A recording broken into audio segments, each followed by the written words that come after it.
Welcome back. This is Module 1.4 of Tracking Pandemics, Introduction to Genome Sequencing.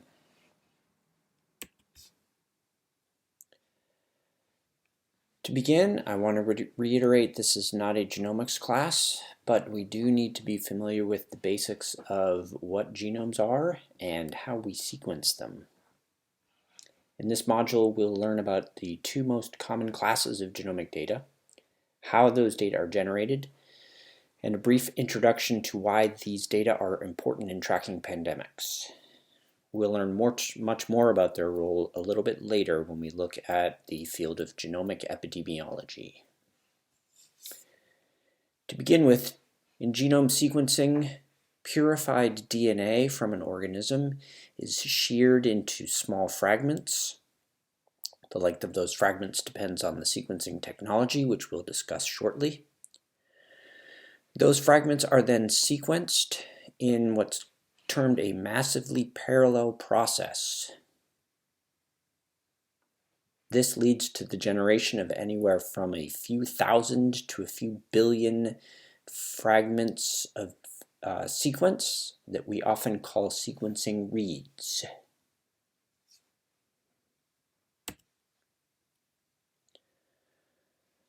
The ultimate goal of sequencing, regardless of the method, is to convert biology into data. Here we want to convert the fragments of genomic DNA into what are called sequencing reads.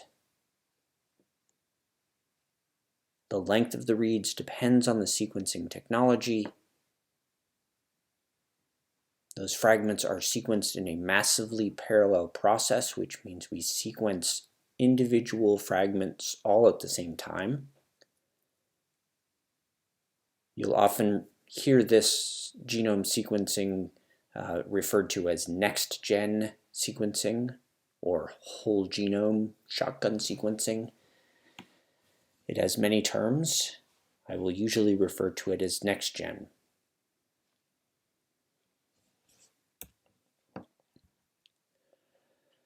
By far the most common way to generate genomic data is using a method called reversible termination sequencing. This method was pioneered by a company called Solexa, which later became Illumina, and it is now generally referred to as simply Illumina sequencing, or sometimes short read sequencing. As you might have guessed from its name, Illumina sequencing generates what are termed short reads, anywhere from 50 to 300 nucleotide sequences at a time. In the reversible termination process, the DNA fragments that are sheared are then ligated to some solid support. It can be a chip or a flow cell. A single nucleotide is added to the growing strand, the complementary strand, by a DNA polymerase. That nucleotide, that new nucleotide, has a fluorophore that corresponds to which nucleotide it is. So each of the 4 standard DNA nucleotides have a different color fluorophore on it. When that nucleotide is added, that fluorophore is excited. A detector detects the fluorophore, reads the wavelength in which it was excited, and determines the color and therefore the base that was just added. When that's done, the cell is washed, next nucleotides are added, and the process is repeated.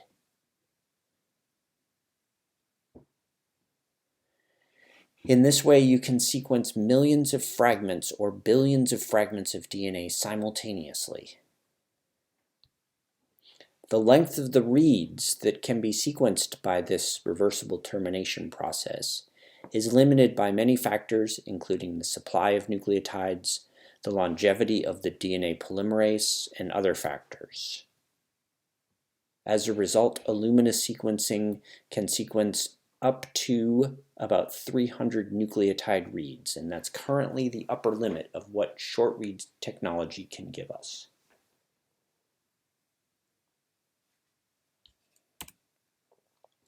The second most common method for generating genomic data is called single molecule real-time sequencing, or SMART sequencing.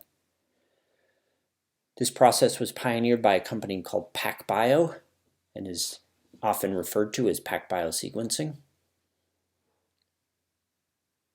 Unlike Illumina sequencing, PacBio generates what are called long reads, anywhere from 5,000 to 30,000 base reads or even longer.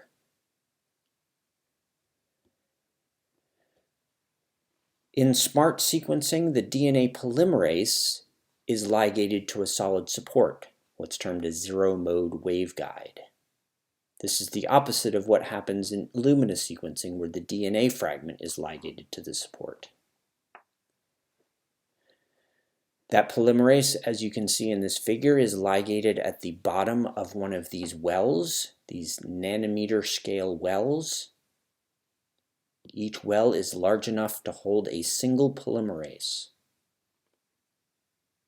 Those wells are arranged on a solid support. Each of those wells is hooked up to another fluorescence detector.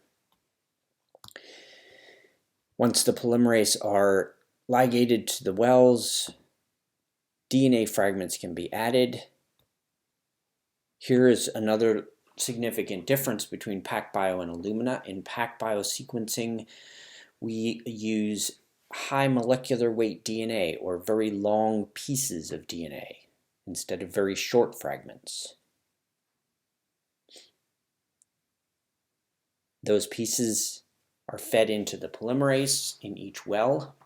The polymerase adds a single nucleotide at a time. The nucleotides, again, are covalently coupled to different fluorophores that are excited when they're added to the DNA strand. And that excitation, that fluorescence pulse, is detected by the detector over each well. That detector is running in real time, and so instead of a spot, you get what is termed a movie.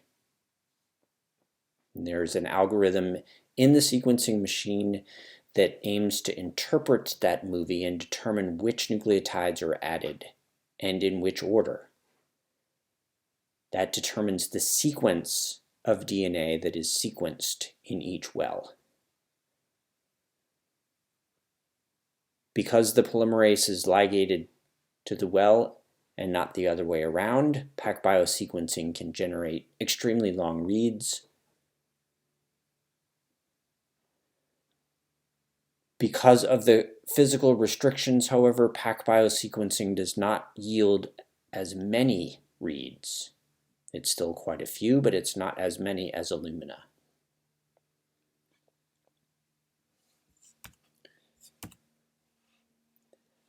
So why do we sequence genomes? This may appear to be a fairly obvious question from a distance. The end goal of genome sequencing: assemble a complete, or what we call a closed genome for an organism of interest. From there, we hope to be able to determine the genes that are encoded and the other genetic elements that are encoded, and from that get an idea of the capabilities of that organism. And this is often the case. However, in pandemic tracking, the goal of a closed genome is often superseded by other powerful ways to use genomic data. To understand that power, we're going to take a quick look at two orthogonal ways to use genome sequencing data, both of which will turn out to be extraordinarily useful in tracking infections.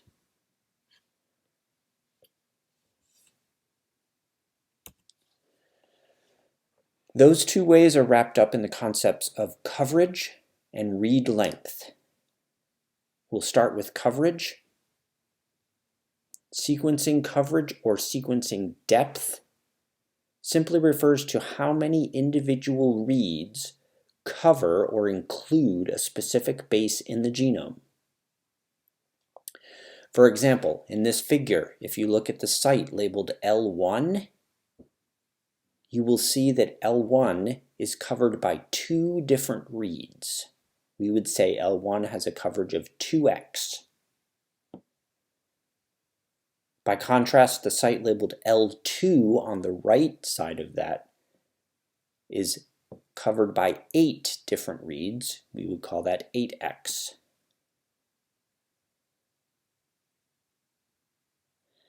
These two locations, what we call loci, L1 and L2, illustrate a key power of increasing coverage. One of the goals of sequencing is to increase the coverage. Why do we do that? The two reads that cover L1 happen to have different bases at that locus. The first read has a C, the second read has an A. You can see them in the red column at L1. Which of those bases is the correct base that occurs in the original genome? From these data, it's impossible to tell. Normally, the algorithm which decides which base is actually at that locus uses a consensus. In its simplest form, a consensus is simply derived by counting the number of occurrences of each nucleotide at a particular locus. The nucleotide that occurs the most, with the highest count, is considered the winner, and that is the base that is determined to exist. Again, this is a very simple introduction and glosses over many more sophisticated concepts here. In the case of L1, a consensus is not possible. C and A are equally represented in this particular locus. However, if we had more coverage, if we increased the number of reads that cover this locus, we might have better luck at determining the consensus. For example, let's look at L2. At L2, we do see some variation. Some of the reads here have a C and others have an A, but more reads have a C than an A, and so a consensus caller would say that that is a C.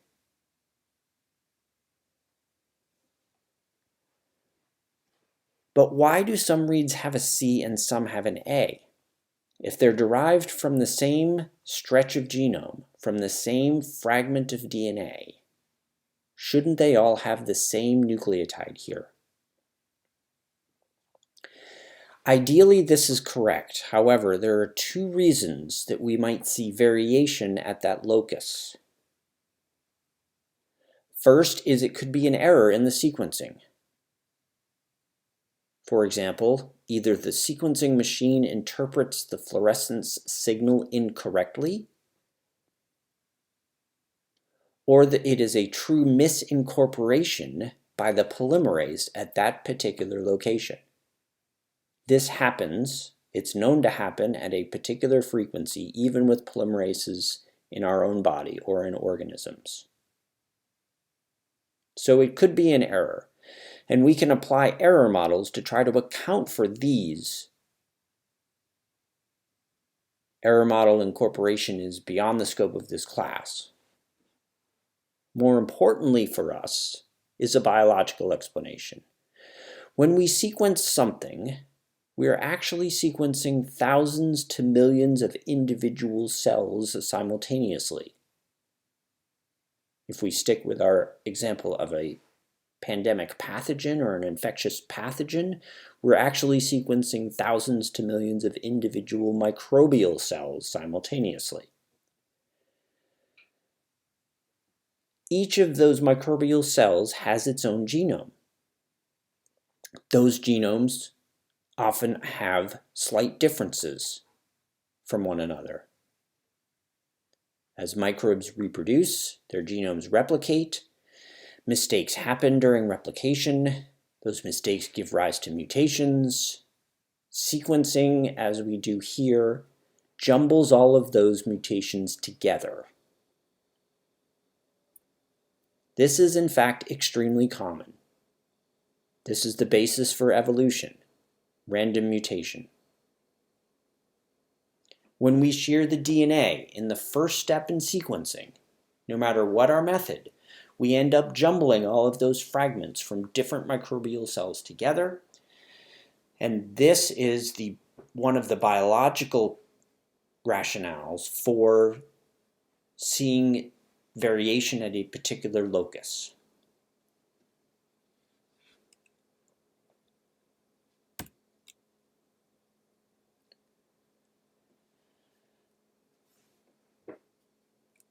Coverage is good. If we increase coverage, we can get around errors such as we saw between L1 and L2, determining the consensus or determining the probability of seeing a particular base at a particular locus.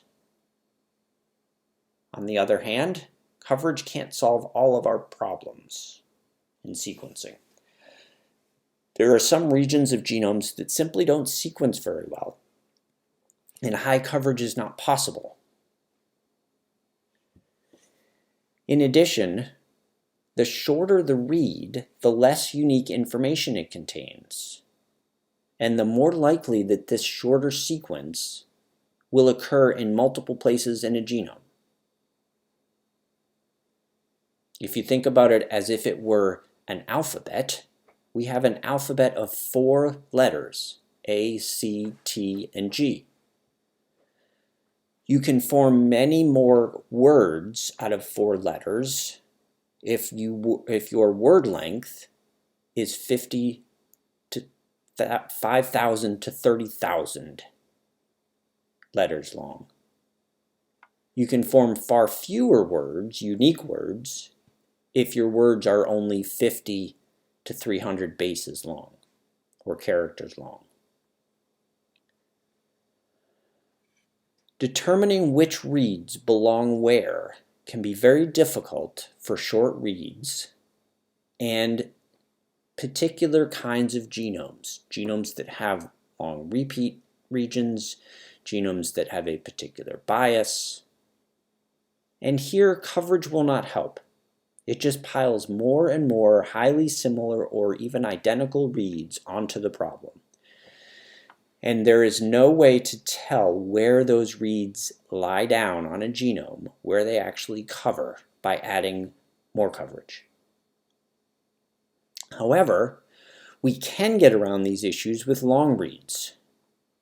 Long reads, being longer, contain more information and are therefore more likely to exist in a unique place in a genome. As a consequence, long reads are easier to assemble into contiguous sequences, or contigs, which leads to a more complete or contiguous genome assembly.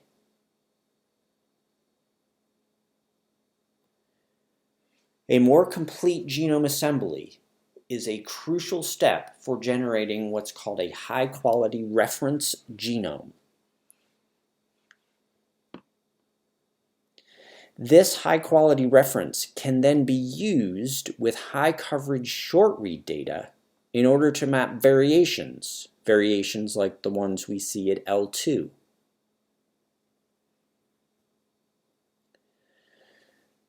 The variation at L2 could be an error, or it could be biologically a mixture of different microbial cells in our sequenced sample, some of which have a C variant and some of which have the A variant.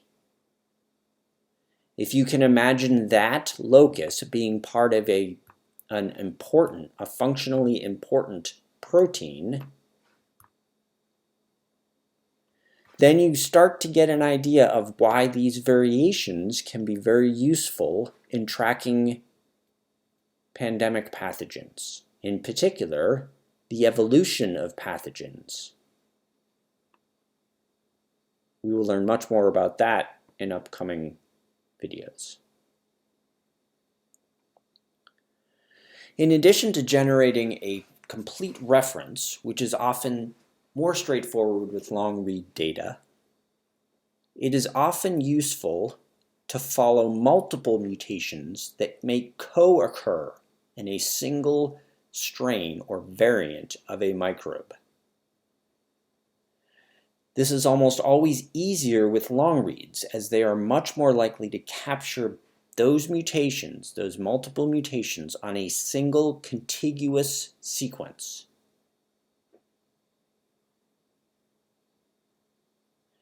Finally, unlike for short reads, Illumina reads, the method by which long reads are generated, the SMART sequencing method, leads to an error model that is truly random. It is much easier to filter out truly random sequencing errors, random noise, even if your coverage is lower. On the other hand, short read sequencing is prone to errors that are biased. Those errors often look very much like true biological variation, making the signal more difficult to weed out from the noise.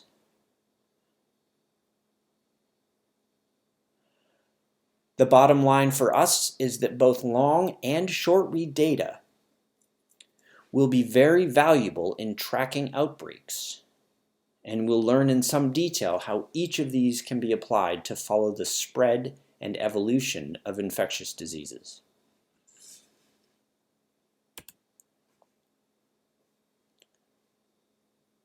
Finally, there are genomes and then there are genomes. It's important to keep genome sequencing in perspective. Genome sizes that we have solved assemblies for thus far already cover a vast range from 5,000 bases or 5 kilobases, such as one of the first genomes sequenced, the genome of a phage, a bacteriophage, all the way up to 22 billion bases or 22 gigabases, the genome of the loblolly pine. That's 6 orders of magnitude difference between the genomes of these organisms. In this figure, I've drawn somewhat to scale, genomes of some of the pivotal organisms that we've sequenced, including humans, Homo sapiens, the yellow circle, at 3.2 billion bases, or 3.2 gigabases.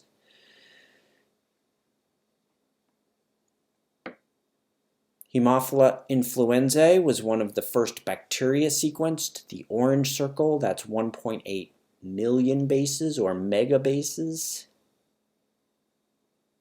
Epstein-Barr virus is the very small, second smallest dot. That's 170 kilobases. That is similar to coronaviruses, influenza viruses, and others. And lots in between.